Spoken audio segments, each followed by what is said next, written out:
पानी रोकोगे तो परमाणु युद्ध होगा। ये धमकी किसी आतंकी संगठन ने नहीं बल्कि पाकिस्तान के पूर्व रक्षा और विदेश मंत्री खुर्रम दस्तगीर खान ने दी। यानी एक तरफ दुनिया के सामने शांत की बातें करने वाला वो पाकिस्तान अब दूसरी तरफ खुलेआम परमाणु युद्ध की धमकी दे रहा है। अगर कहें तो जो लहजे में जहर रखते हैं वो अक्सर हार जाते हैं, जो भारत को ललकारते हैं वो इतिहास बन जाते हैं। नमस्कार, मैं हूं सौरभ शुक्ला और आप देख रहे हैं न्यूज़ 18। आज बात उस बयान की जिसने एक बार फिर साबित कर दिया कि पाकिस्तान की राजनीति डर, धमकी और परमाणु ब्लैकमेल के सहारे चलती है। पहलगाम में हुए आतंकी हमले के बाद भारत ने साफ कर दिया, आतंक और बातचीत साथ साथ नहीं चल सकती, आतंक और पानी भी साथ साथ नहीं चल सकते। इसी के तहत भारत ने 1960 में लागू सिंधु जल संधि को निलंबित कर दिया। भारत का साफ संदेश है, जब तक पाकिस्तान आतंकवाद को संरक्षण देना बंद नहीं करेगा तब तक सिंधु जल संधि पर लगी रोक जारी रहेगी। यही फैसला पाकिस्तान को सबसे ज़्यादा चुभ रहा है। वह कभी संयुक्त राष्ट्र की बात करता है, कभी अंतर्राष्ट्रीय अदालत की, और अब सीधे परमाणु युद्ध की धमकी तक पहुंच गया है। पाकिस्तान के निजी चैनल पर चर्चा के दौरान पूर्व रक्षा और विदेश मंत्री खुर्रम दस्तगीर खान ने कहा, अगर भारत पाकिस्तान का पानी रोकता है तो पाकिस्तान इसे कभी स्वीकार नहीं करेगा, और अगर दुनिया ने दखल नहीं दिया तो यह पानी को लेकर दुनिया का पहला परमाणु युद्ध हो सकता है। यानी जिस देश को आतंकवाद रोकने की बात करनी चाहिए वह दुनिया को परमाणु हथियार दिखाकर डराने की कोशिश कर रहा है। लेकिन सवाल यह है, क्या हर बार परमाणु धमकी देकर पाकिस्तान अपनी नाकामियों को छिपा सकता है? क्या आतंकवाद का जवाब भी दुनिया पाकिस्तान के हिसाब से दे दे? क्या भारत अपने नागरिकों की सुरक्षा छोड़ दे सिर्फ इसलिए कि इस्लामाबाद नाराज हो जाएगा?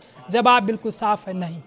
भारत ने कभी किसी का हक नहीं छीना, लेकिन भारत अपने अधिकारों की रक्षा करना भी जानता है। सिंधु जल संधि कोई एक तरफा एहसान नहीं थी, बल्कि दोनों देशों के बीच एक अंतर्राष्ट्रीय समझौता था। अगर एक पक्ष लगातार आतंकवाद को बढ़ावा देता रहे तो दूसरे पक्ष के लिए अपने राष्ट्रीय हितों की रक्षा करना स्वाभाविक है। भारत ने यही किया है। पाकिस्तान का आरोप है कि भारत पानी रोक रहा है, बाढ़ का डेटा साझा नहीं कर रहा है और संधि का उल्लंघन कर रहा है। लेकिन पाकिस्तान ये नहीं बताता कि आखिर भारत को इतना बड़ा फैसला लेने की नौबत क्यों आई। पहलगाम में निर्दोष लोगों का खून किसने बहाया? सीमा पार से आतंकियों को कौन भेजता है? आतंकी संगठनों को पनाह कौन देता है? इन सवालों पर पाकिस्तान हमेशा चुप क्यों हो जाता है? सच तो ये है, पाकिस्तान की सबसे बड़ी परेशानी पानी नहीं बल्कि भारत की बदलती नीति है। अब भारत आतंकवाद सहकर सिर्फ विरोध दर्ज कराने वाला देश नहीं रहा। अब हर आतंकी हमले की कीमत चुकानी पड़ेगी, और यही बात पाकिस्तान को बेचैन कर रही है। अगर एक शेर के जरिए कहें तो जो आंख दिखाते फिरते थे अब खुद घबराए बैठे हैं। भारत के बदलते तेवर से दुश्मन सहमे बैठे हैं। भारत ने साफ कर दिया है, आतंकवाद बंद होगा तभी भरोसा लौटेगा, और भरोसा लौटेगा तभी किसी समझौते पर आगे बात होगी। लेकिन पाकिस्तान की तरफ से फिर वही पुराना हथियार, परमाणु धमकी।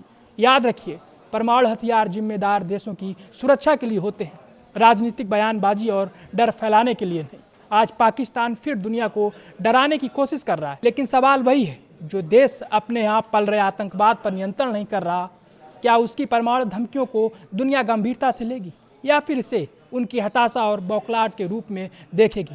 फैसला दुनिया करेगी। लेकिन इतना तय है, भारत अपनी सुरक्षा, अपने सम्मान और अपने राष्ट्रीय हितों से कोई समझौता नहीं करेगा।